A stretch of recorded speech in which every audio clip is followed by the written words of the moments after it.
আমার হাজব্যান্ডের 28 তারিখ বার্থডে ছিল। 27 তারিখ রাতে আমি আর আমার ছেলে আমার হাজব্যান্ডকে সারপ্রাইজ দিয়েছি। আমার হাতে বেশি টাকা ছিল না, যার কারণে আমি বেশি কিছু করতে পারি নাই। এই বিষয়টি এক আপুকে শেয়ার করি। আপু বলল একটা ছোটোখাটো সংক্ষিপ্তের মধ্যে কিছু করো। তাই সিদ্ধান্ত নিয়েছি একটি ছোট পুডিং বানাবো।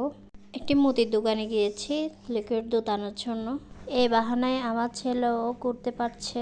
বাসায় তাড়াতাড়ি এসে এক চুলায় দুধ বসিয়ে দিয়েছি, অন্য চুলায় চিনির ক্যারামেল তুলে দিয়েছি। ক্যারামেলগুলো যখন ব্রাউন কালার হয়ে আসছে তখন একটি পাত্রে ঢেলে নিয়েছি। অন্য পাশে দুধগুলো ঘন হয়ে আসছে। এর সাথে আমি একটু হালকা লবণ আর 2 চামচ চিনি দিয়েছি। দুধগুলো ঠান্ডা হওয়ার পর একটি পাত্রে ঢেলে নিয়েছি।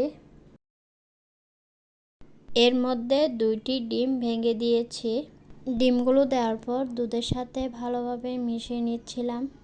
ডিমগুলো দুধের সাথে ভালোভাবে মেশানোর পর একটি ছাঁকনির সাহায্যে ছেঁকে নিচ্ছিলাম। ডিমের দানাদার অংশগুলো বাদ দিয়ে ছেঁকে রাখা পুডিংগুলো চুলায় বসিয়ে দেব। চুলায় কিভাবে দিয়েছি তা ভিডিওতে লক্ষ্য করলে ভালোভাবে দেখতে পাবেন। এই হলো পুডিংয়ের ফাইনাল রেজাল্ট।